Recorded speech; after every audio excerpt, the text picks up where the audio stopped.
un día más a este rincón del ajedrez que tenemos, esta cita con Aprendiendo a Pensar. Estamos en el programa número 43 ya de Aprendiendo a Pensar, viendo partidas las más interesantes, las mejores de la historia.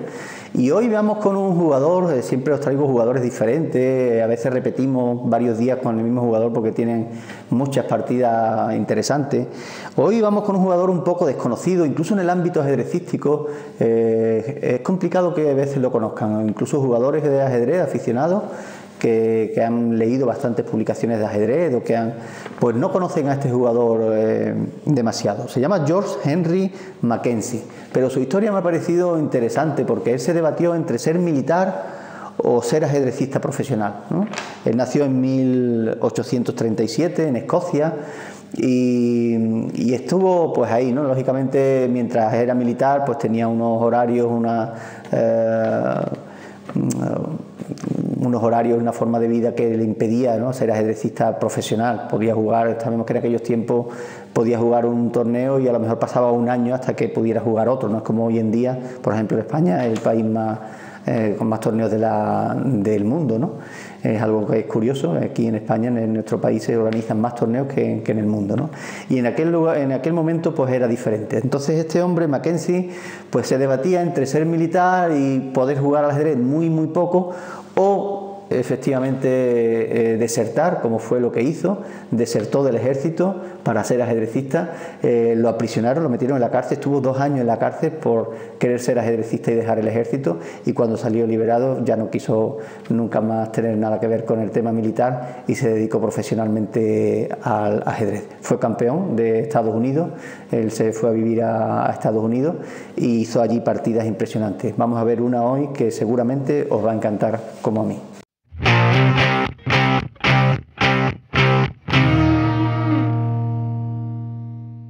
Bien, pues estamos en esta partida con George Mackenzie, con blancas. Jugó contra un jugador que sí es más conocido en el ámbito ajedrecístico, que es James Mason. Se jugó en París en el año 1878 y aquí hay un sacrificio de dama, como en muchas partidas que os hemos enseñado. Siempre buscamos partidas muy vistosas y a lo largo de estos 43 programas que llevamos ya hemos visto muchas partidas en las que se sacrifican piezas para conseguir el objetivo, no de dar mate o de ganar algo más importante. Pues en este caso hay un sacrificio de dama de Mackenzie que ha sido reconocido como quizás el mejor sacrificio de dama que se ha hecho, ¿no?, por el momento, el lugar, la casilla en la que lo sacrifica, y son jugadas antológicas, ¿no? Vais a disfrutar mucho de ellos. Es una partida muy cortita, así que os animo a que os quedéis para ver este sacrificio de dama. En este caso la partida empezó con E4, George Mackenzie jugó E4 y Mason jugó E6. E6, que es la defensa francesa, que permite a las blancas ocupar el centro, como así ocurrió, para luego disputárselo con D5. Aquí el jugador escocés jugó caballo C3 defendiendo al peón. Sabéis que hay varias opciones, podemos subir el peón ganando espacio, lo que pasa es que la posición quedaría muy bloqueada también para las piezas, pero es perfectamente jugable y sobre todo las piezas blancas tienen mucho radio de acción sobre el posible enroque negro, ¿no? Es una opción. La otra opción es cambiar. Cambiar no es muy recomendable porque la partida queda como muy sosa, ¿no? No hay desequilibrio, si os fijáis todo es simétrico, una columna abierta sin peones para ambos jugadores que pueden cambiar piezas mayores y tampoco tendría mucha historia. Si ninguno se equivoca es muy probable que partidas así conduzcan a las tablas, ¿no? Entonces en este caso Mackenzie no prefirió ni subir ni cambiar, sino defenderlo. También se puede defender desde dos sitios, desde D2 o desde C3. La ventaja de defender desde D2 es que esta jugada no nos preocupa, esta clavada no nos preocupa porque jugaríamos C3 expulsando al alfil y tendríamos una buena cadena de peones. En cambio, defender al peón con C3, pues podríamos vernos en esta tesitura, de tener ahora el caballo clavado y las negras amenazando tomar.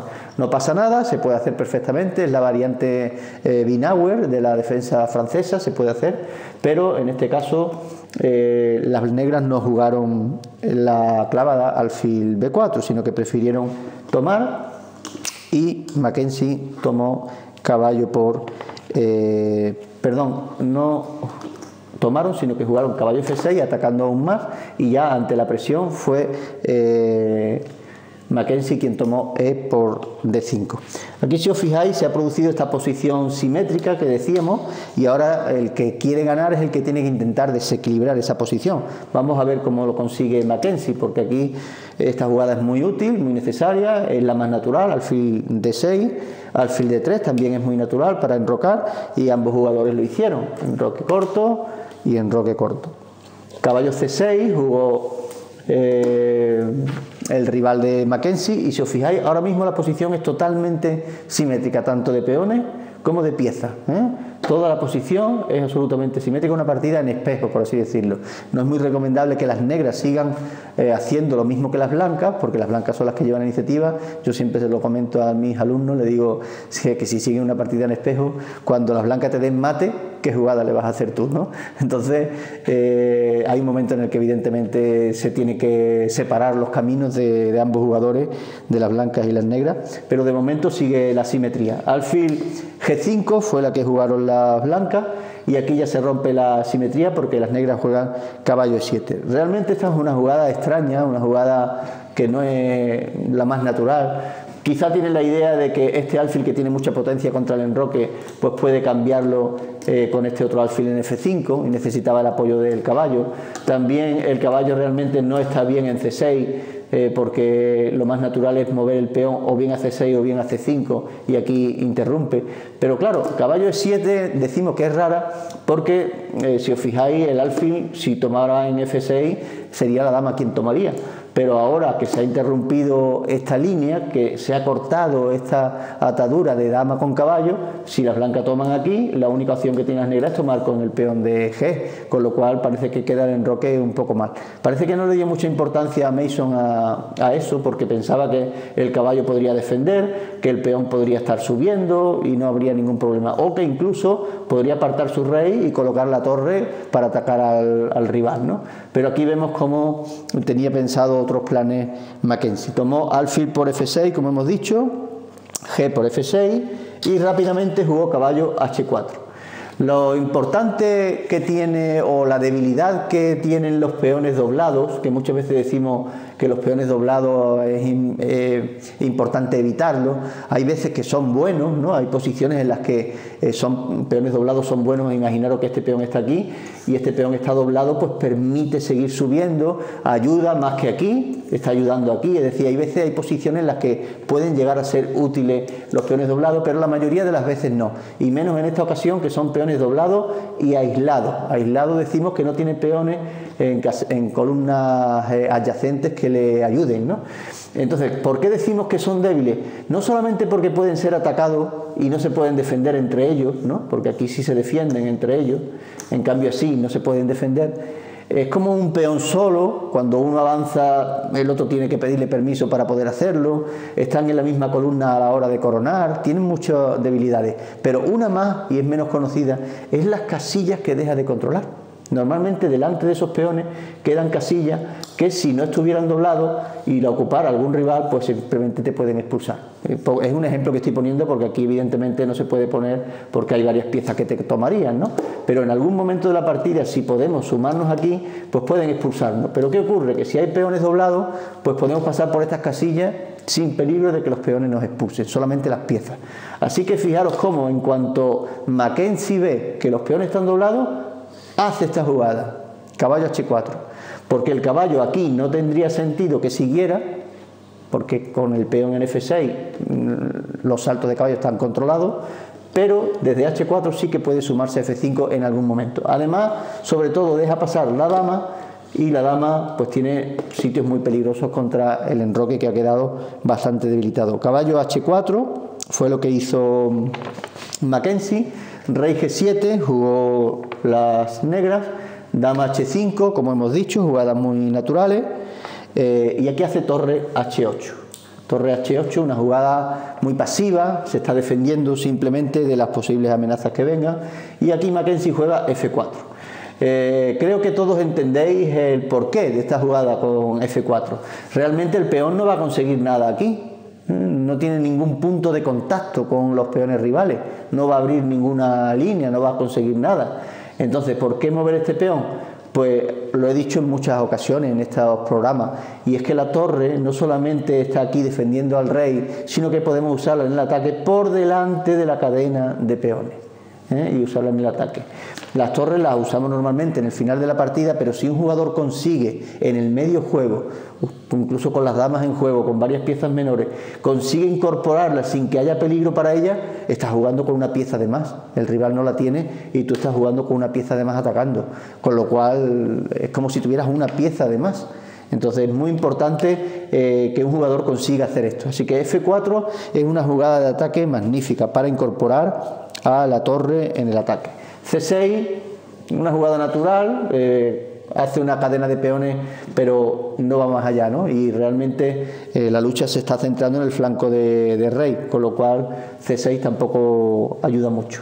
Lógicamente pretendería quitar el caballo, intentar cambiar pieza, pero el caballo estaba haciendo aquí una función, que era defendiendo este peón, con lo cual parece que quiere defender los peones con peones y usar el caballo en la defensa del enroque. Por eso jugó C6. Y aquí viene ya la torre, tal como hemos dicho, torre F3, caballo G6, intentando cambiar piezas. Siempre los cambios, o casi siempre los cambios, alivian al jugador que se está defendiendo, porque el blanco en este caso se queda con menos pieza para atacar, y aquí además podría hasta desdoblar los peones que estaban doblados. Tomaríamos con este, se desdoblan los peones, cada uno está de nuevo en su columna.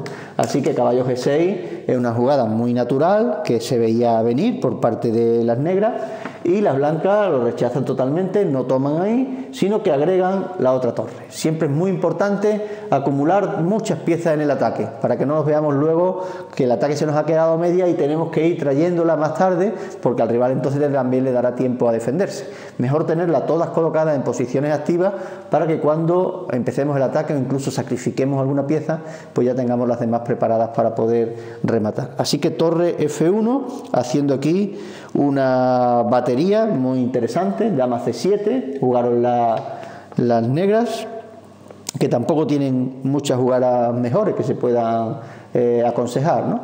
Y fijaros como aquí hay, de todas las piezas blancas, hay una que de momento no está interviniendo.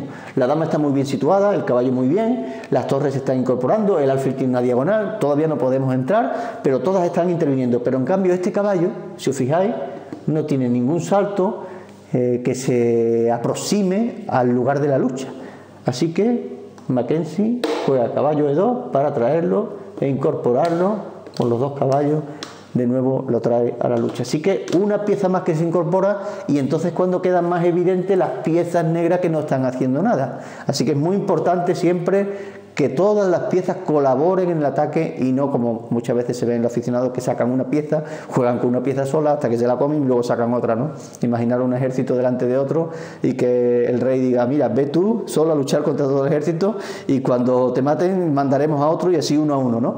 Evidentemente lo lógico es que todas colaboren. Por eso es importante que el caballo también se esté incorporando, como está haciendo aquí Mackenzie, ¿no? Alfil de 7, muy bien, muy importante comunicar las torres para que vengan en defensa. Quizás es un poco tarde, porque ya Mackenzie está situando los dos caballos muy cerca. Torre A, G8, todas las piezas negras en situaciones defensivas, todas las piezas blancas en situaciones ofensivas. Y este es el momento clave en el que muchas veces se nos escapan las partidas. Lo he repetido muchas veces. Salimos de una partida en un torneo y decimos: estaba mucho mejor, tenía al rival totalmente defendiéndose, mis piezas estaban muy... pero no pude ganar, no supe cómo entrar, no vi un resquicio por donde entrar. Y aquí es donde realmente la imaginación del jugador es cuando se tiene que despertar, como la de Mackenzie. La jugada de Mackenzie aquí es sencillamente espectacular. Se le conoce como el sacrificio de dama quizá más estético del ajedrez. Dama H6. Una vez más, la dama se sacrifica con el apoyo de todas las demás piezas que van a intervenir después, porque si no la tuviéramos lo echaríamos en falta, y además obligando al rey a salir, que siempre es lo más peligroso, ¿eh? El rey no puede volver y tiene que salir fuera, y ahora es cuando los caballos, si os fijáis, tienen un salto que no solamente dan jaque, sino que controlan la casilla por donde podría volver a escapar el rey con la dama, ¿no?, de ventaja. Así que ahora, después de rey por H6, caballo F5, jaque. Si nos toman tenemos otro caballo, con lo cual daríamos jaque, no puede meterse y obligaríamos todavía al rey a salir más afuera. Entonces vamos perdiendo una dama, pero el rey ya estaría en la fila quinta a expensas de que pudiéramos darle mate, ¿eh? Todo eso tiene que ser bien calculado antes de sacrificar la dama, y Mackenzie estaba, por supuesto, que era un jugador que calculaba todo eso, ¿no? Llegó a ser, como hemos dicho, campeón absoluto de Estados Unidos.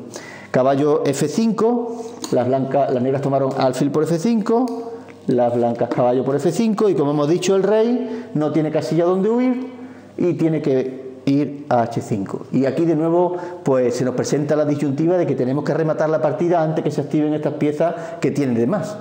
¿Y cómo podemos rematar? Pues fijaros, el peón de G4 se sacrifica, obligando una vez más a que el rey, como no puede volver, ni siquiera puede ir a H4, tiene que aceptarlo, y aunque hayamos perdido un peón más, que no nos importa porque hemos perdido antes una dama, lo que menos nos importa ahora es perder un peón, pero traemos al rey ya a la fila cuarta, todavía más cerca de poder recibir el mate. ¿Cómo le dieron ese mate? Pues yo creo que ya todos lo estamos viendo, ¿verdad? Torre G3, jaque, única, rey H5, y todas las piezas que han colaborado, parece que una no, que era el alfil, pues es el que da el remate final, alfil, E2, jaque, mate. Fijaros qué red de mate, en qué red han encerrado a este rey, con la ausencia de la dama, que la hemos sacrificado, pero el apoyo y la colaboración de todas las piezas para ganar esta excelente partida que hizo Mackenzie en este campeonato de Estados Unidos.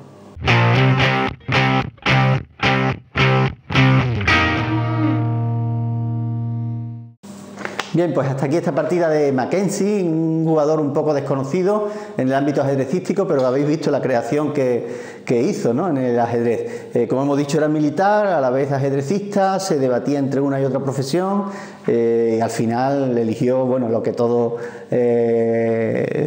preferimos, ¿no?, porque estas creaciones de Mackenzie solamente podemos disfrutarlas gracias a que se dedicó finalmente al ajedrez, ¿no? Pensad que él, cuando desertó del ejército, como hemos dicho en la cabecera del programa, tan solo 2 meses antes había sido nombrado capitán, con lo cual su carrera militar iba bastante bien, pero él tenía siempre el ajedrez en mente, así que prefirió desertar 2 meses después de ser nombrado capitán, y consiguió hacer joyas, ¿no?, como este sacrificio de dama tan espectacular y tan bonito. Sin duda veremos más partidas de este jugador. Os emplazamos para el siguiente programa.